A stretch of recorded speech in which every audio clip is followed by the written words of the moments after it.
엄마, 할머니 왜 왔어? 왜 안 가?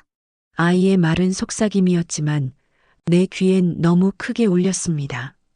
잠깐의 침묵 끝에 며느리가 웃으며 말했습니다. 어머니 애들 말 너무 신경 쓰지 마세요. 그 순간 깨달았습니다. 내가 사랑만으로 머무를 수 있는 자리는 이제 없다는 것을. 매일 아침 일어나면 제일 먼저 하는 일이 있습니다. 베개맡에 놓인 휴대폰을 들여다보는 것입니다. 밤사이 누군가 안부를 묻지 않았나 작은 기대를 품고 화면을 켜지만 돌아오는 건 언제나 적막뿐입니다. 가끔 광고 문자나 동네 소식을 알리는 알림이 떠 있을 때면 순간 가슴이 두근거렸다가 이내 허탈함이 밀려옵니다. 한때는 그 작은 기계 안에서 울려나오는 목소리 하나로도 충분히 행복했는데 언제부터인가 그 기대가 무거운 짐이 되어 어깨를 누르고 있었습니다. 시계 바늘이 오전 8시를 가리키면 나는 부엌으로 향합니다. 혼자서 먹을 밥을 짓기 위해서입니다. 쌀을 씻고 물을 맞추고 밥솥 버튼을 누르는 일련의 과정들이 기계적으로 반복됩니다. 예전에는 이 시간이 가장 분주했습니다. 아침 일찍 일어나 가족들의 도시락을 싸고 각자 좋아하는 반찬을 챙기고 나가면서 잘 다녀와라고 손을 흔들어 주던 시간이었죠. 그때는 몰랐습니다. 그 평범한 일상이 얼마나 소중한 것인지를. 지금 부엌에서 나는 혼자입니다. 냉장고 문을 열면 한 사람이 먹기엔 너무 많은 양의 반찬들이 자리를 차지하고 있습니다. 습관처럼 여러 가지를 만들어 놓지만 결국 상당 부분은 버리게 됩니다. 그럴 때마다 마음 한구석이 아릿해집니다. 음식을 버리는 것이 아까워서가 아니라 누군가와 함께 나누어 먹을 수 없다는 현실이 서글퍼서입니다. 식사를 마치고 설거지를 하며 창밖을 바라보면 이웃집에서는 아이들이 학교에 가려고 준비하는 소리가 들려옵니다. 엄마, 가방 어디 있어요? 오늘 숙제 검사하는 날이에요. 그런 소리들이 담장 너머로 전해질 때면 나는 괜히 수세미질을 더 세게 합니다. 그 소리가 부럽고 그리워서가 아니라 그런 시간들이 나에게도 있었다는 걸 잊고 싶어서입니다. 아침 식사를 마치고 나면 하루 종일 무엇을 해야 할지 막막해집니다. 텔레비전을 틀어놓지만 집중이 되지 않습니다. 요즘 나오는 프로그램들은 모두 젊은 사람들 위주이고 나와 같은 연령대를 위한 내용은 많지 않습니다. 책을 읽으려고 해도 글자가 작아서 금세 눈이 피로해집니다. 돋보기를 쓰고 읽으면 되지만 그 모습이 초라해 보일까봐 선뜻 손이 가지 않습니다. 그럴 때면 자주 옛날 사진들을 꺼내봅니다. 앨범을 뒤적이며 아이들이 어렸을 때의 모습을 보면 그때로 돌아가고 싶다는 생각이 듭니다. 첫걸음을 뗄 때의 기쁨, 처음 엄마라고 불렀을 때의 감동, 아프다며 내 품에 안겨오던 따뜻함. 그 모든 순간들이 지금은 그리움으로만 남아 있습니다. 사진 속 아이들의 해맑은 미소를 보면서 언제부터 우리 사이가 이렇게 멀어졌는지 곰곰 생각해 봅니다. 결혼하고 독립하면서 자연스럽게 연락이 줄어든 것일까요? 아니면 내가 너무 많은 것을 바랐던 걸까요? 명절 때만 보는 사이가 되어버린 지금 그들에게 나는 어떤 존재일까요? 의무적으로 안부를 묻고 용돈을 드려야 하는 부담스러운 어머니는 아닐까요? 이런 생각들이 꼬리를 물며 이어지면 나는 앨범을 급히 덮어버립니다. 점심시간이 되면 또다시 부엌으로 향합니다. 아침과 비슷한 과정의 반복입니다. 간단히 먹으려고 해도 혼자 먹는 밥은 왠지 맛이 없습니다. 예전에는 가족들이 맛있다고 말해주던 그 한마디가 요리하는 즐거움이었는데 지금은 그런 반응을 들을 수 없으니 요리에 대한 의욕도 점점 사라져갑니다. 대충 밥에 김치만 얹어 먹는 날들이 늘어갑니다. 오후에는 가끔 동네를 산책하기도 합니다. 공원에 나가면 나와 비슷한 연령대의 사람들이 벤치에 앉아 있습니다. 그들과 눈이 마주치면 어색하게 미소를 지어보지만 깊은 대화로 이어지지는 않습니다. 서로 비슷한 외로움을 안고 있다는 것을 알면서도 그것을 드러내기는 어렵습니다. 체면이라는 것이 때로는 진정한 소통을 막는 벽이 되기도 합니다. 저녁 무렵이 되면 가장 적막함이 짙어집니다. 하루 종일 나눈 대화라고는 마트에서 계산할 때 감사합니다라고 한 말이 전부인 날들이 허다합니다. 목소리를 사용하지 않으니 목이 잠긴 것 같기도 하고 때로는 내가 말을 할 수 있는지 확인하기 위해 혼잣말을 해보기도 합니다. 오늘은 날씨가 좋네. 저 꽃이 참 예쁘네. 그런 말들이 텅 빈 집안에서 메아리치며 사라집니다. 밤이 되면 다시 휴대폰을 확인합니다. 혹시 낮 동안 놓친 연락이 있지 않았을까 하는 마음으로요. 하지만 결과는 아침과 똑같습니다. 가끔 친구들과 연락을 주고받기도 하지만 그들도 비슷한 상황이라 서로 위로하는 수준에서 대화가 끝납니다. 자식들에 대한 이야기를 하다 보면 어느새 자랑 반 불만 반의 대화가 되어버리고 그런 자신이 초라해 보여 일찍 전화를 끊게 됩니다. 이런 날들이 반복되면서 나는 점점 더 내 안으로 움츠러들게 되었습니다. 외출하는 횟수도 줄어들고 사람들과 만나는 것도 부담스러워졌습니다. 화장을 하고 옷을 차려입는 일도 귀찮아졌습니다. 누가 보겠어요? 누가 관심을 가지겠어요? 그런 생각들이 나를 더욱 소극적으로 만들었습니다.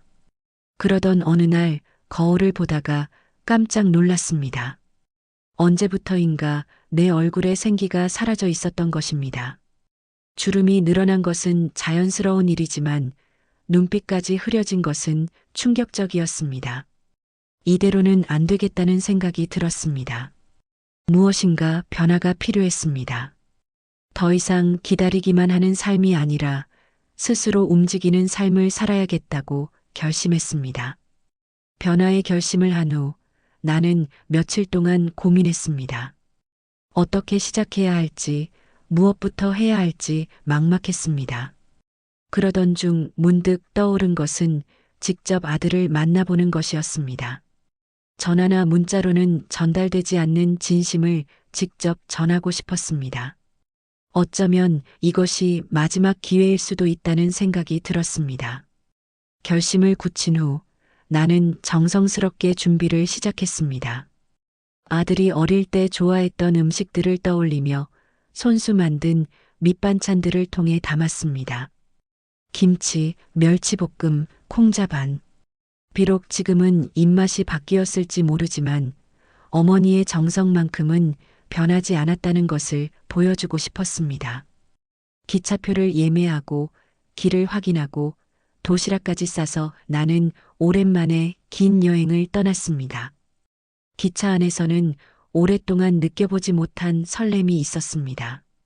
창밖으로 지나가는 풍경들을 보며 아들과 함께 나눌 대화들을 미리 생각해 보기도 했습니다. 요즘 일은 어떠니? 건강은 괜찮니? 혹시 필요한 건 없니?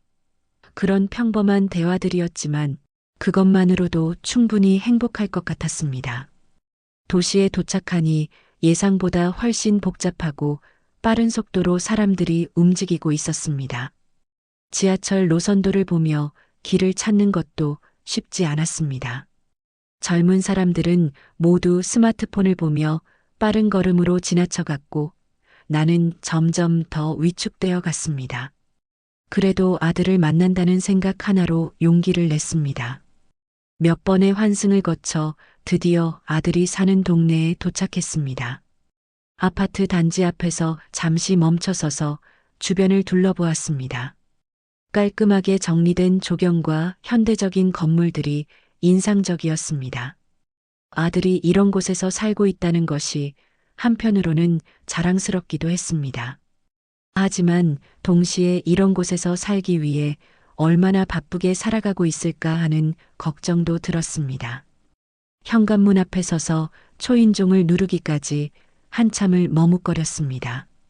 미리 연락하지 않고 온 것이 실례는 아닐까 하는 생각이 들었습니다. 하지만 전화로 미리 말했다면 바쁘다는 핑계로 만나지 못했을 수도 있었습니다. 용기를 내어 초인종을 눌렀습니다. 문이 열리고 아들과 며느리가 나타났습니다.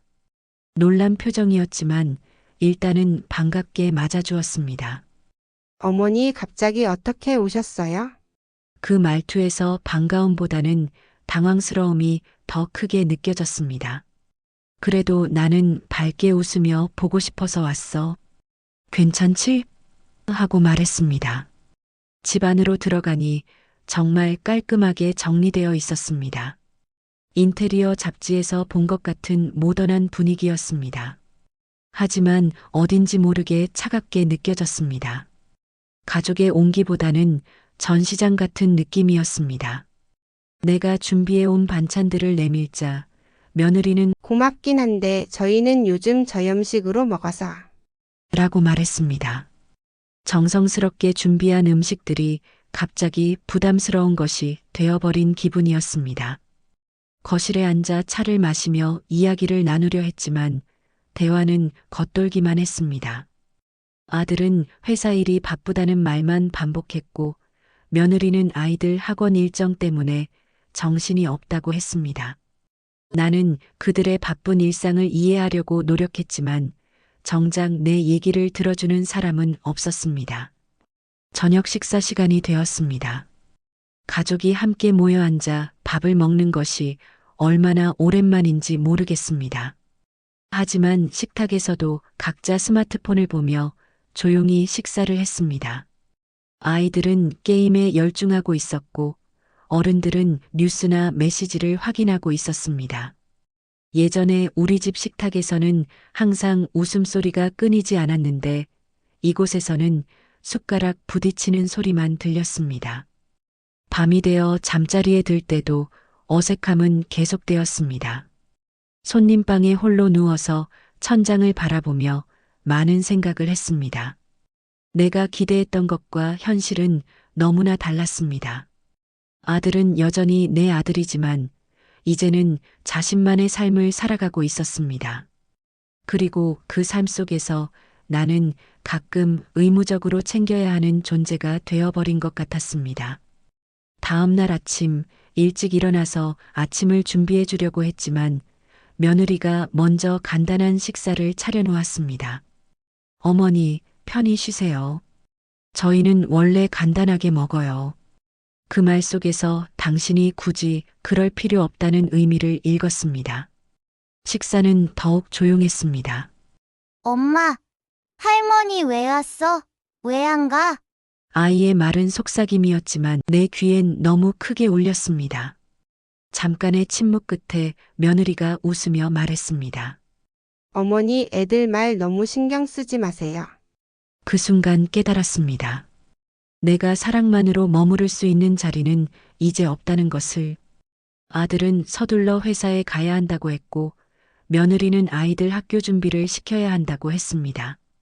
모든 사람들이 각자의 일정에 쫓겨 분주하게 움직이는 모습을 보며 나는 점점 더 방해가 되고 있다는 생각이 들었습니다. 내가 여기 있음으로 인해 그들의 일상이 불편해지고 있었습니다. 어머니로서 아들을 보살피고 싶은 마음과 그들의 독립적인 삶을 존중해야 한다는 마음 사이에서 혼란스러웠습니다. 점심 무렵 나는 결심을 했습니다. 더 이상 여기서 눈치를 보며 지낼 수는 없었습니다.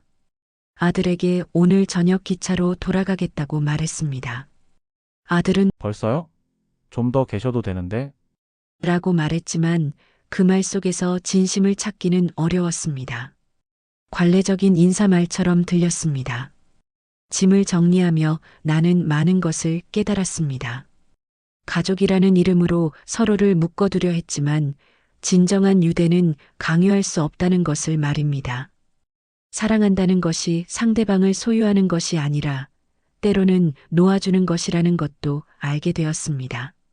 아들은 이제 어른이 되어 자신만의 삶을 살아가고 있었고 그 삶 속에서 나는 조연의 역할을 해야 했습니다.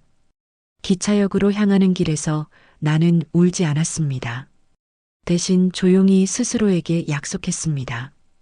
이제는 다른 사람의 관심을 구걸하지 않고 나만의 행복을 찾아보자. 그 순간 무언가 해방되는 느낌이었습니다. 오랫동안 나를 올가매고 있던 기대와 의존에서 벗어나는 기분이었습니다. 아들이 행복하면 그것으로 충분했습니다. 그리고 이제는 나 자신의 행복도 찾아야 할 때였습니다. 기차 안에서 창밖을 바라보며 새로운 다짐을 했습니다.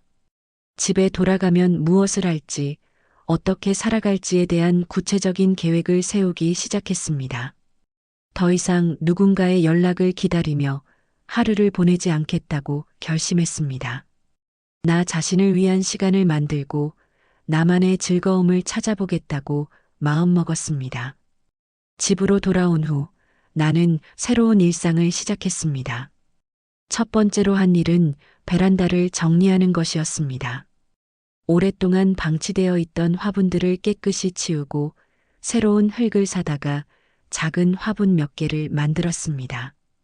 꽃씨를 심고 매일 물을 주는 일이 새로운 루틴이 되었습니다. 처음에는 싹이 틀지 의심스러웠지만 며칠 후 작은 새싹이 돋아나는 것을 보고 마음이 설렜습니다. 이 작은 생명체들이 나의 보살핌을 받고 자라나는 것을 보며 나도 다시 누군가에게 필요한 존재가 될 수 있다는 희망을 느꼈습니다. 화분 돌보기에 자신감이 생기자 나는 더 많은 식물들을 키우기 시작했습니다. 선인장, 다육식물부터 시작해서 허브류까지 다양한 식물들로 베란다가 작은 정원처럼 변해갔습니다. 바질, 로즈마리, 민트 등을 직접 키워서 요리에 사용하니 음식 맛도 한결 좋아졌습니다. 무엇보다 매일 아침 일어나서 식물들의 상태를 확인하고 물을 주고 새로운 변화를 관찰하는 것이 하루의 시작을 활기차게 만들어 주었습니다. 식물을 키우는 것에 재미를 느끼던 중 우연히 동네 도서관에서 원예 관련 강좌가 있다는 것을 알게 되었습니다. 처음에는 망설였습니다. 낯선 사람들과 함께 무언가를 배우는 것이 부담스러웠기 때문입니다. 하지만 새로운 도전을 해보자는 마음으로 용기를 냈습니다. 첫 수업에 갔을 때는 손에 땀이 날 정도로 긴장했지만 선생님과 다른 수강생들이 따뜻하게 맞아주었습니다. 원예 강좌에서 만난 사람들은 대부분 나와 비슷한 연령대였습니다. 자녀들이 독립하고 새로운 취미를 찾아온 사람들이 많았습니다. 처음에는 어색했지만 함께 식물을 심고 가꾸는 과정에서 자연스럽게 대화가 시작되었습니다. 이 꽃은 어떻게 키우는 거예요? 제 집 베란다에서도 이런 것들이 잘 자랄까요? 그런 소소한 대화들이 점점 더 깊은 이야기로 이어졌습니다. 특히 같은 강좌를 듣는 박 여사님과 친해졌습니다. 그분도 나와 비슷한 상황이었습니다. 자녀들이 바쁜 일상을 살아가느라 자주 연락하지 못하는 현실을 이해하면서도 때로는 외로움을 느끼는 것 또한 솔직하게 표현할 수 있는 분이었습니다. 우리는 강좌가 끝난 후 함께 차를 마시며 이야기를 나누곤 했습니다. 서로의 일상을 공유하고 키우는 식물들의 근황을 전하고 때로는 요리법을 주고받기도 했습니다. 박 여사님을 통해 동네 독서 모임에 대해서도 알게 되었습니다. 매주 화요일 오후에 도서관 소회의실에서 모여서 책을 읽고 감상을 나누는 모임이었습니다. 처음에는 책을 제대로 읽을 수 있을지, 다른 사람들 앞에서 내 의견을 말할 수 있을지 걱정되었습니다. 하지만 박 여사님이 함께 가자고 하셔서 용기를 내어 참여하게 되었습니다. 첫 독서 모임에서는 주로 듣기만 했습니다. 다른 사람들의 이야기를 들으며 같은 책을 읽어도 이렇게 다양한 관점이 있을 수 있다는 것을 새롭게 깨달았습니다. 젊은 시절에는 육아와 가사에 쫓겨 책을 읽을 시간이 없었는데 이제야 비로소 책의 참맛을 느끼게 되었습니다. 두 번째 모임부터는 조금씩 내 의견도 말하기 시작했습니다. 처음에는 목소리가 떨렸지만 다른 사람들이 진지하게 들어주는 모습을 보며 점점 자신감을 얻었습니다. 독서 모임을 통해 새로운 세계를 접하게 되었습니다. 예전에는 생각해보지 못했던 주제들에 대해 고민하게 되었고, 다양한 사람들의 삶의 이야기를 들으며 내 시야가 넓어졌습니다. 또한 모임 후에는 몇 명씩 함께 점심을 먹거나 차를 마시며 더 깊은 대화를 나누곤 했습니다. 이런 시간들이 내게는 새로운 활력소가 되었습니다. 원예 강좌와 독서 모임 외에도 나는 동네 복지관에서 진행하는 다양한 프로그램에 참여하기 시작했습니다. 요가 교실, 서예 교실, 요리 교실 등 예전에는 엄두도 내지 못했던 일들을 하나씩 시도해 보았습니다. 처음에는 어색하고 서툴렀지만 새로운 것을 배우는 즐거움이 있었습니다. 무엇보다 비슷한 상황의 사람들과 만나 이야기를 나누는 것이 큰 위로가 되었습니다. 이렇게 바쁜 일상을 보내다 보니 예전처럼 휴대폰을 자주 확인하지 않게 되었습니다. 아침에 일어나면 먼저 식물들에게 물을 주고 하루 일정을 확인하고 필요한 준비를 했습니다. 휴대폰은 필요할 때만 보는 도구가 되었습니다. 연락이 오면 반갑게 받지만 없어도 실망하지 않게 되었습니다. 내가 먼저 할 일들이 생겼기 때문입니다. 가끔 아들네에서 안부 연락이 오기도 합니다. 예전 같았으면 그 한 통의 전화에 온 마음이 쏠렸을 텐데 이제는 자연스럽게 근황을 주고받고 끝낼 수 있게 되었습니다. 엄마 요즘 뭐 하세요? 꽃도 키우고 책도 읽고 친구들도 만나면서 바쁘게 지내고 있어. 그렇게 대답하는 내 목소리에는 예전에 없던 당당함이 있었습니다. 더 이상 자식들에게 의존하지 않고 스스로 즐거운 일상을 만들어가고 있다는 자신감이 생겼습니다. 아들이 가끔 엄마가 요즘 더 밝아지신 것 같아요. 라고 말할 때면 내 마음도 뿌듯해집니다.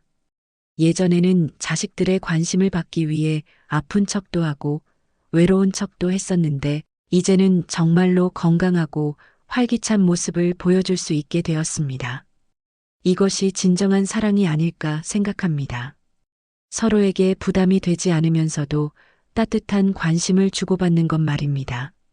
새로운 일상을 시작한 지 1년이 지난 지금 나는 완전히 다른 사람이 되었습니다. 거울을 보면 예전에 잃었던 눈빛이 다시 살아나 있습니다. 웃음도 많아졌고 걸음걸이도 가벼워졌습니다. 무엇보다 내 자신을 사랑할 수 있게 되었습니다. 남편이 세상을 떠나고 자식들이 독립한 후에도 나는 여전히 가치 있는 존재라는 것을 깨달았습니다. 이제는 휴대폰 확인이 아니라 베란다, 정원 둘러보기로 하루를 시작합니다. 매일 자라나는 식물들을 보며 생명의 소중함을 느끼고 내가 돌보는 것들이 건강하게 자라는 모습에서 보람을 찾습니다. 오늘도 새로운 꽃봉오리가 맺혔고 어제 심은 씨앗에서 작은 새싹이 돋아났습니다. 이 작은 변화들이 내게는 큰 기쁨이 됩니다. 나는 여전히 누군가의 어머니이고 누군가의 아내였습니다. 하지만 그보다 먼저 나는 나 자신의 주인공입니다. 이제는 다른 사람의 시선이나 기대에 흔들리지 않고 내가 진정으로 원하는 삶을 살아가고 있습니다. 늦은 나이에 찾은 이 자유로움이 얼마나 소중한지 매일 새롭게 느끼고 있습니다. 이 이야기가 당신 마음에 작은 울림이 되었다면 구독과 좋아요로 함께 해주세요.